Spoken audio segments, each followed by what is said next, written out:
First Android studio open பண்ணிக்கோங்க. Okay, so இதில் வந்து ஒரு நியூ ப்ராஜெக்ட் போறீங்க. இந்த நியூ ப்ராஜெக்ட்ல வந்து நீங்க என்ன பண்ணலாம்? ஜாவாவா இதுவா? ஜாவாவா கோட்லினா? சோரா யோசிக்கவே மாட்டீங்க, ஜாவா எக்ஸாம்பிள் கேட்கவே மாட்டீங்க வாழ்க்கையில. ஓகே, இதுல வந்து அது அகைன் Q1 போட்டுக்குவோம். இதுல எப்பவுமே பேக்கேஜ் நேம் காம் டாட்ல இல்லாத மாதிரி பாத்துக்கோங்க. ஏன்னா காம் டாட்ல ஆரம்பிச்சிட்டீங்கன்னா உங்க ஆப்பை வந்து நீங்க பிளே ஸ்டோர்ல போட முடியாது. ஓகேவா? So let start this way. Finish கொடுத்துட்டோம்னா உங்களுக்கு ஒரு புது ஆக்டிவிட்டி ஓப்பன் ஆயிட்டு இங்க கிராடுவல் பில்ட் மட்டும் ஒரு நிமிஷத்துக்கு ரன் ஆகும். ஸோ இதுல வந்து நீங்க தெரிஞ்சுக்க வேண்டியது என்னன்னா, அது கிராடுவல் பில்ட் ஆயிட்டு இருக்கிறதுக்குள்ள நான் உங்களுக்கு சொல்லிடுறேன். ஃபர்ஸ்ட் காலம்னா என்ன? அதாவது ஒரு விஷயத்துக்கு கீழே கீழே கீழே கீழேன்னு வரும்னு சொன்னேன்ல, அதுதான் காலம். ஏன்னா அதுல ரோ காலமா வச்சுட்டு தான் உள்ள எதுனாலும் வைக்க முடியும். சைட்ல சைட்ல சைட்ல சைட்ல வேணும்னா ரோ. ஓகே, அதை வச்சுட்டு அதுக்குள்ள நம்ம வந்து ஆப்பிள்ல டெக்ஸ்ட்னு பாஸ் பண்ணோம்ல, எக்ஸாக்டா அதே மாதிரி இதுலயும் டெக்ஸ்ட்ங்கிறத பாஸ் பண்ணுவோம். ஸோ உங்களுக்கு வந்து experience should be very very similar. So இப்போ இந்த இடத்துல நம்ம எங்க போய் எழுதுவோம்னு பாத்தீங்கன்னா, இதுல வந்து உங்களுக்கு ஆல்ரெடி சொல்லியிருக்கேன், ஞாபகம் இருக்கா? மெயின் ஆக்டிவிட்டிக்குள்ளதான் உங்க கோடு வந்து ஆரம்பிக்கும்ட்டு நேற்று சொன்னேன்ல. சூப்பர், பில்டு ஆயிடுச்சு. மெயின் ஆக்டிவிட்டிக்குள்ள தான் வந்திருக்கும். மெயின் ஆக்டிவிட்டி வந்து காம்பனன்ட் ஆக்டிவிட்டியை இன்ஹெரிட் பண்ணும், விச் மீன்ஸ் அந்த பாஸ் அது எல்லாமே இதுக்குள்ள வந்திருக்கும். ஞாபகம் இருக்கா நான் சொன்னது? இப்போ ஆப்பை பெருசு பண்ணிக்கலாம். இதுல வந்து நீங்க வந்து இங்கதான் உங்க மெயின் ஆக்டிவிட்டி இருக்கும். இதெல்லாம் ஞாபகம் இருக்குல்ல நேற்று சொல்லி கொடுத்தது? எப்பவுமே உங்க ஆப் ஓபன் பண்ணிக்கணும், அதுக்குள்ள வந்து கோட்லின் பிளஸ் ஜாவா ஓபன் பண்ணிக்கணும், அதுக்குள்ள உங்களோட பேக்கேஜ் நேம் ஓபன் பண்ணிக்கணும். அந்த Q1 போட்டிருந்தோம்ல, அதை ஓபன் பண்ணீங்கன்னா அதுக்குள்ள மெயின் ஆக்டிவிட்டி இருக்கும். அங்கதான் நீங்க உங்க கோட் எழுதுவீங்க. ஓகேவா? புரிஞ்சுச்சா? இதுல வந்து மெயின் ஆக்டிவிட்டிக்குள்ளதான் உங்களோட கோட் ஃபர்ஸ்ட் வரும். அதுல ஆன் கிரியேட்டுக்குள்ளதான் முதல்ல வரும். ஏன் ஆன் கிரியேட்டுக்குள்ள வரும்னு சொன்ன ஞாபகம் இருக்கா? அதுதான் முதல்ல நீங்க ஆப் ஓபன் பண்ணோடனே ரன் ஆகிற கோடு. ஆன் பாஸ் ஆன் ரெஸ்யூம் எல்லாம் உங்களுக்கு நடுவுல கால் வந்துச்சுன்னா அப்ப ரன் ஆகிற கோடு. அதனால ஆன் கிரியேட்டுக்குள்ளதான் நீங்க எழுதுவீங்க. ஆன் கிரியேட்டுக்குள்ள அவங்க என்ன பண்ணிருக்காங்கன்னா கிரீட்டிங்னு ஒன்ன கால் பண்ணிருக்காங்க. நமக்கு கிரீட்டிங் வேண்டாம், நமக்கு இது எதுவுமே வேண்டாம். நமக்கு வந்து இது எல்லாத்துக்கும் பதிலா என்ன வேணும்னா, நமக்கு ஹலோ வேர்ல்டு பேராகிராஃப்னு ஒரு இதுதான் வேணும். அது நீங்க என்ன பேர் வேணாலும் வச்சுக்கலாம். ஹலோ வேர்ல்டு பேராகிராஃப்னு வச்சிருக்காங்க. நான் ஹலோ வேர்ல்டு பேராகிராஃப்னு வைக்க போறது இல்லை. நான் சும்மா வந்து வேற ஏதாவது ஒரு நேம் வைக்க போறேன். என்ன நேம் வைக்கட்டும்? ஏதோ ஒரு நேம் சொல்லுங்க. ஜோஷுவான்னு வச்சிருவோம். சத்தியமா ஸ்பெல்லிங் தெரியாது, JOS மட்டும் வச்சுக்கிறேன். ஓகேவா? இப்போ நான் வந்து JOS வச்சுட்டேன்னா இப்போ ரெட் கலர்ல காட்டுது. கரெக்டா? ஏன் ரெட் கலர்ல காட்டுது அப்படின்னு பாத்தீங்கன்னா, அப்படி ஒரு ஃபேக்டரியை நான் கால் பண்ணிருக்கேன், ஒரு ஃபங்க்ஷனை நான் கால் பண்ணிருக்கேன். ஆனா அந்த ஃபங்க்ஷனை டிஃபைனே பண்ணல, விச் மீன்ஸ் அந்த ஃபேக்டரியை நான் கட்டவே இல்லை. இப்போ நான் JOSங்கிற ஃபேக்டரியை பில்டு பண்ண போறேன். ஓகேவா? இது வந்து UI ரிலேட்டட் அப்படிங்கிறதுனால நான் வந்து இதை வந்து இதுக்குள்ளதான் எழுதுவேன். ஐ மீன் அட் கம்போசபிள் நீங்க போட்டிருக்கு பாத்தீங்களா, அந்த அட் கம்போசபிள்குள்ளதான் நான் எழுதுவேன். பிகாஸ் இது வந்து ஒரு UI எலிமெண்ட்ங்கிறதுனால நான் இதுக்குள்ளதான் எழுதணும். இந்த இடத்துல அட்கம்போசபிள்னு பாக்குறீங்கல்ல, இந்த அட்கம்போசபிள்குள்ள போட்டா மட்டும்தான் உங்களுக்கு யூஐல வந்து ஃபீச்சர்ஸா தெரியும். இல்லைன்னா பேக் எண்ட்ல தான் அது வேலை செய்யும். உங்களால ஸ்கிரீன்ல எதையும் பார்க்க முடியாது. அதனாலதான் ஜெட் பேக் கம்போஸ். ஓகேவா? ஒரு ஃபேக்டரி புதுசா கட்ட போறோம்னா இதுல ஃபன்னு சொல்லி தான் ஆரம்பிக்கணும். ஃபன் அப்படின்னு சொல்லி நம்ம என்ன சொன்னாலும் ஒரு புது ஃபேக்டரி கட்ட போறோம்னு அர்த்தம். நம்ம JOS தான் ஃபேக்டரி கட்ட போறோங்கிறனால இங்க JOSனே போட்டுக்கலாம். ஓகே, இதுக்கப்புறம் சும்மா எம்டி பிராக்கெட்ஸை போட்டுட்டு இப்படி ஓப்பன் பண்ணிட்டீங்கன்னா இங்க சொல்றது அங்க நடக்கும்.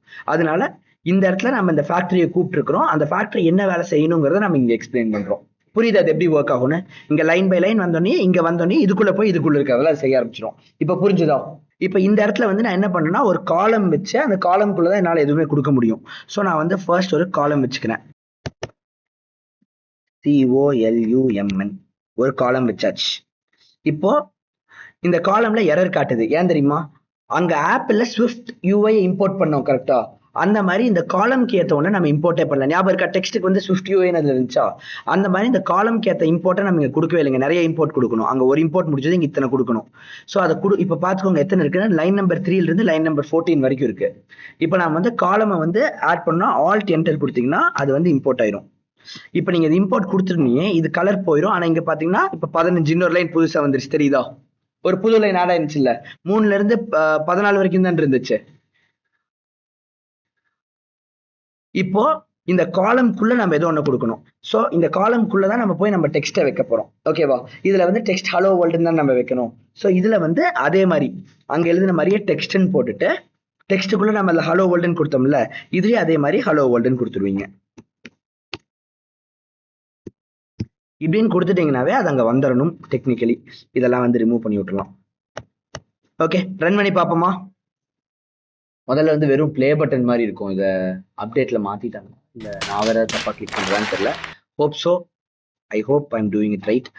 இங்க வந்து டிவைஸ் மேனேஜர், ஓகேவா? டிவைஸ் மேனேஜர் போனீங்கன்னா நீங்க உள்ள ஒரு ஃபேக்கா ஒரு ஃபோன் வச்சிருப்பீங்களா, அந்த ஃபோன் வந்துடும். நீங்க அந்த ஃபோன் வேணா இங்க இந்த ப்ளே கிளிக் பண்ணி ரன் பண்ணிக்கலாம். அப்ப அந்த ஃபோன் ஆன் ஆக ஆரம்பிக்கும் பாருங்க. இப்போ ஃபோன் ரன் ஆயிடுச்சா? ஆப்பிள்ல பார்த்த மாதிரி இது ஆண்ட்ராய்டில் ஒரு ஃபுல் ஃபிளெஜ் ஃபோன். இதில் நீங்கள் எல்லாமே பண்ணலாம், யூடியூப் கூட ஓப்பன் பண்ணி பார்க்கலாம். ஆனால் கொஞ்சம் ரொம்ப ஸ்லோவாக இருக்குது. கண்டிப்பாக ஐஃபோனுக்கு கம்பேர் பண்ணால் இது ஸ்லோவாக தான் இருக்கும். நம்ம ஆப்பும் ரன் ஆயிருக்கும்னு நினைக்கிறேன். ஸோ நம்ம ஆப் இங்கே வந்திருக்கும் பாருங்க. Q1 வந்திருக்கா? இல்லையே. இன்னொரு தடவை ரன் பண்ணி பார்ப்போமா? ஓகே, இந்த மாதிரி உங்கள் ஆப் இதுக்குள்ள வரல அப்படின்னா நீங்கள் ஒன்று பண்ணலாம். என்னன்னா, இந்த இடத்துக்கு போயிட்டு பில்டு போயிட்டு இதுல வந்து பில்ட் ஏபிகேன்னு இருக்கும். நீங்க இப்படி ஏபிகே கொடுத்துட்டீங்கன்னு வச்சுக்கோங்க. ஏன்னா எனக்கு இங்க ப்ளே பட்டனை காணும், ரன் பட்டனையே காணும். இப்போ என்ன ஆகும்னா உங்க ஆப் கிராடிலே பில்டு பண்ணி உங்க லொக்கேட்னு கொடுத்துரும். அதுல இருந்து டிராக் அண்ட் ட்ராப் பண்ணிக்கலாம் நம்ம. ஸோ இந்த மாதிரி லொக்கேட்னு வந்துருச்சா? இப்போ இங்க கிளிக் பண்ணீங்கன்னா உங்களோட ஆப் வந்துடும். இதுதான் உங்களோட ஆப். இந்த ஆப் இப்போ டிராக் பண்ணி இதுக்குள்ள ட்ராப் பண்ணீங்கன்னா இதுக்குள்ளே இன்ஸ்டால் ஆயிரும். இன்ஸ்டாலிங் வருது பாத்தீங்களா? இது வந்து ஷார்ட்கட் மெத்தட். எனக்கு தெரிஞ்ச அந்த ப்ளே பட்டன் இதுக்கு அடியில போயிடுச்சா என்னன்னு எனக்கு தெரியல. எனிவே சம் ப்ராப்ளம் இருக்கிறனால நான் இந்த மாதிரி போட்டுக்கிட்டேன். ஆப் இன்ஸ்டால் ஆயிருக்கணும் இந்நேரம். இந்த Q1 வந்துருச்சு பாத்தீங்களா? இங்க இப்போ Q1 ஓப்பன் பண்ணோம்னா நமக்கு வந்து ஹலோ வேர்ல்டுன்னு காட்டணும். காட்டலைன்னா சம் ப்ராப்ளம்னு நினைக்கிறேன். இங்க வருது பாத்தீங்களா ஹலோ வேர்ல்டுன்ட்டு, தெரியுதா? இப்போ இவ்வளவு மேல உங்களுக்கு வேண்டாம்ல, கொஞ்சம் கீழே வந்தா நல்லா இருக்கும்ல. அதுக்கு தான் நம்ம மாடிஃபையர் பேடிங் யூஸ் பண்றோம். இந்த இடத்துல நீங்க மாடிஃபையர்னு கொடுத்துட்டு மாடிஃபையர் ஈக்குவல் டு மாடிஃபையர்னே போட்டுக்கணும். மாடிஃபையர் டாட் பேடிங் அப்படின்ட்டு எவ்வளவு தள்ளி வரணும் அந்த பிக்சல்ஸ் சொல்லுவோம்ல, பல்ப்ஸ், எத்தனை பல்பு கீழே தள்ளி வரணும்னு நீங்க கொடுக்கலாம். நான் வந்து 100.dpன்னு கொடுத்தேன்னா 100 பிக்சல்ஸ் தள்ளி வந்துடும்.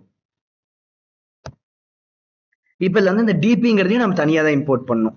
ஸோ இங்க வச்சுட்டு ஆல்ட் என்டர் கொடுத்தோம்னா அதுவே இம்போர்ட் ஆயிக்கும். கிளிக் பண்ணிட்டு ஆல்ட் என்டர். ஓகே, இப்போ ரன் பண்ணி பார்க்கலாமா? பாத்தீங்களா தள்ளி கீழே வந்துருச்சா? இப்ப இங்க இருந்து 100 பல்ப்ஸ் தள்ளி வந்திருக்கு, இங்க இருந்து 100 பல்ப்ஸ் தள்ளி வந்திருக்கு. அதனாலதான் 100 டிபி. புரிஞ்சுச்சா? இப்ப இந்த லைன் என்னன்னு உங்களுக்கு புரிஞ்சிருச்சா? இது ஏன் காலம்குள்ள இதை கொடுக்குறோன்ட்டு. ஆண்ட்ராய்ட் எல்லாத்துக்கும் புரிஞ்சுச்சா இல்லையா? கிளியரா புரிஞ்சது தானே? இந்த டெக்ஸ்ட்டை ஏன் கொடுத்துருக்கோம் தெரியல. இந்த டெக்ஸ்ட்குள்ள என்ன கொடுக்குறீங்களோ, இந்த எப்படி நம்ம JOSன்னு ஒரு ஃபேக்டரி உருவாக்கணுமோ அப்படி ஆண்ட்ராய்டுக்காரனே டெக்ஸ்ட்னு ஒரு ஃபேக்டரியை கட்டி வச்சிருப்பான். அந்த டெக்ஸ்ட்ங்கிற ஃபேக்டரிக்குள்ள நீங்க ஹலோ வேர்ல்ட கொடுத்தீங்கன்னா ஹலோ வேர்ல்டுங்கிறத டிஸ்பிளே பண்ணிடுது. புரிஞ்சுது தானே?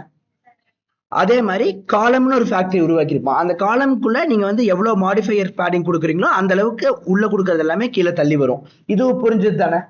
இவ்வளவுதான் உங்களுக்கு புரியணும். So super.